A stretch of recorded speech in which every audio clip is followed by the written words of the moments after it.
Setelah hamil lebih dari 1 tahun lamanya, Ratu Gandari belum juga memberikan tanda-tanda akan kelahiran anaknya, sehingga membuat Destrarastra menjadi kebingungan. Destrarastra menemui Gandari di kamarnya.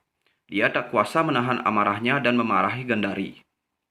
Destrarastra menyuruh Gandari agar menanyakan kepada dewa yang menganugerahkan 100 anak laki-laki. Destrarastra pun mengancam Gandari. Apabila Gandari tak kunjung melahirkan, maka dia akan mendapatkan anaknya dari wanita lain. Destrarastra juga mengumpat-umpat Gandari serta mengumpat-umpat orang tua Gandari, kalau hanya membuat-buat cerita tentang anugerah itu. Gandari pun pergi ke kuil Siwa kerajaan dan mempertanyakan anugerah dari Dewa Siwa mengenai 100 anaknya. Di Hastinapura, Destrarastra meminta ahli perbintangan untuk melihat ramalan mengapa Gandari belum juga melahirkan. Maharesi Jasmine mengatakan bahwa Hastinapura akan segera mendapat anugerah dengan keturunannya yang akan memiliki intelek dan keadilan. Maharesi menjelaskan bahwa jika seorang anak tidak segera lahir sebelum 9 bulan 12 hari, maka dianggap sebagai keturunan setan dan akan menjadi aib bagi Hastinapura. Destrarastra segera menghampiri Gandari yang tertidur di kuil Siwa. Destrarastra terlihat sangat marah dan dia menginginkan anaknya segera lahir, sembari dia lagi-lagi mengumpat dewa. Destrarastra kemudian membicarakan saingan dari Gandari yang mungkin diperlukan. Destrarastra mengatakan bahwa dia akan membuat perbuatan yang akan menyakitkan dari setiap langkah Gandari selamanya. Dan Destrarastra pun meninggalkan Gandari. Sedangkan Gandari masih terus menangis di kuil Siwa untuk memohon agar anaknya segera lahir. Sangkuni datang untuk menjenguk adiknya dan mencoba menenangkan adiknya itu.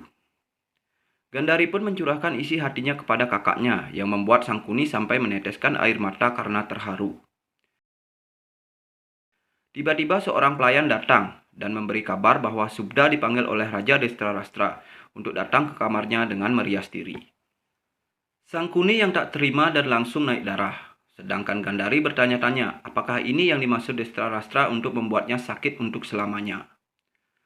Subda menolak untuk melakukannya, tetapi Gandari memaksa serta menyuruh agar Subda menuruti perintah dari sang raja. Gandari juga menyuruh agar kakaknya juga pergi dan meninggalkan dia sendirian di kuil tersebut. Subda yang sudah siap merias diri memberanikan diri untuk ke kamar Raja Destrarastra dengan sesenggukan. Raja Destrarastra pun sudah menunggu Subda di dalam kamar, kemudian penjaga segera menutup pintu kamarnya. Sedangkan Gandari yang sendirian di kuil Siwa mulai hilang kesabarannya. Dia memukul-mukul perutnya sendiri dan meminta agar anaknya segera lahir sambil menangis sejadi-jadinya dan menjerit kesakitan. Para pelayan yang mendengar hal tersebut segera masuk ke dalam kuil Siwa untuk menolong Ratu Gandari.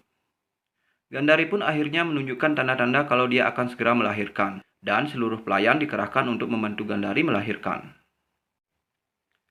Saat Gandari melahirkan, Ambika dan Ambalika sangat terkejut karena yang dilahirkan Gandari hanyalah gumpalan daging. Gandari menanyakan kepada pelayan di mana bayinya karena dia tidak mendengar tangisannya.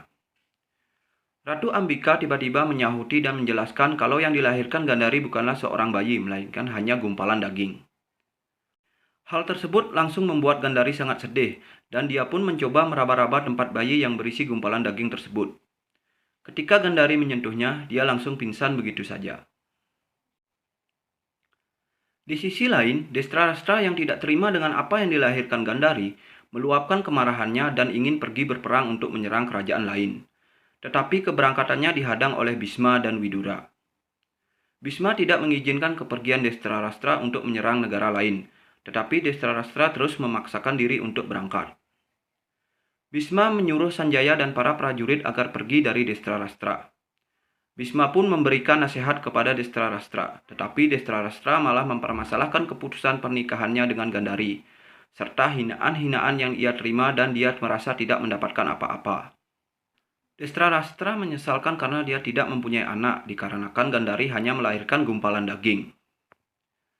Ratu Satyawati yang mendengar hal itu dan mengingatkan agar Destrarastra tidak menyalahkan Dewa Siwa dengan kata-kata hinaan Destrarastra itu. Ratu Satyawati mengingatkan bahwa Gandari sebenarnya bukan melahirkan gumpalan daging, melainkan melahirkan sumber dari 100 bayi itu. Begawan biasa dengan pengetahuan serta ramuannya berusaha untuk menghidupkan 100 bibit bayi Gandari.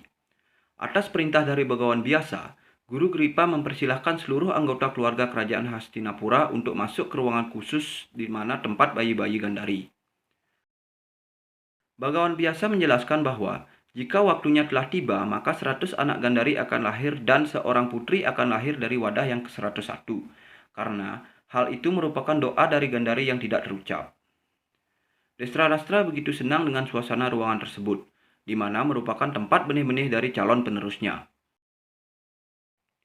Suatu hari di Hastinapura terjadi kejadian alam yang tidak biasa disertai gemuruh petir yang sangat dahsyat yang membuat Widura dan Bisma hingga rakyat Hastinapura jadi terheran-heran.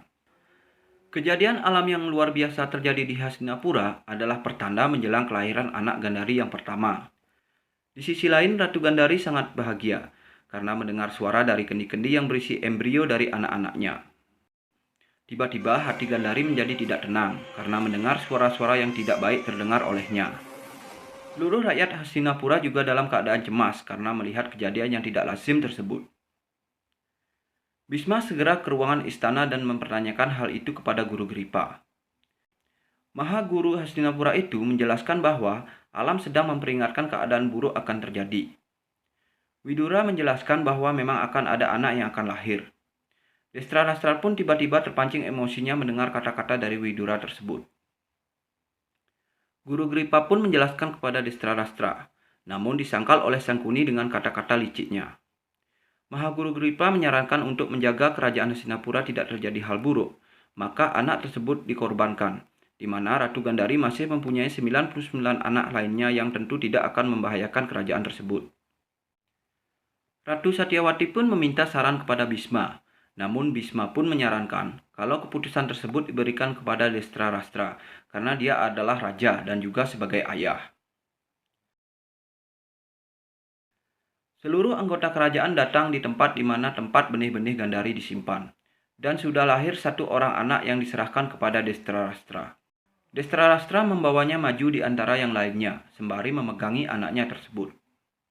Semuanya masih menunggu dan bingung akan keputusan apa yang akan diambil oleh Destrarastra. Ketika Destrarastra mendengar anak itu menangis, dia pun menjadi iba dan kedudukannya sebagai raja sudah kalah oleh kasih sayangnya sebagai seorang ayah.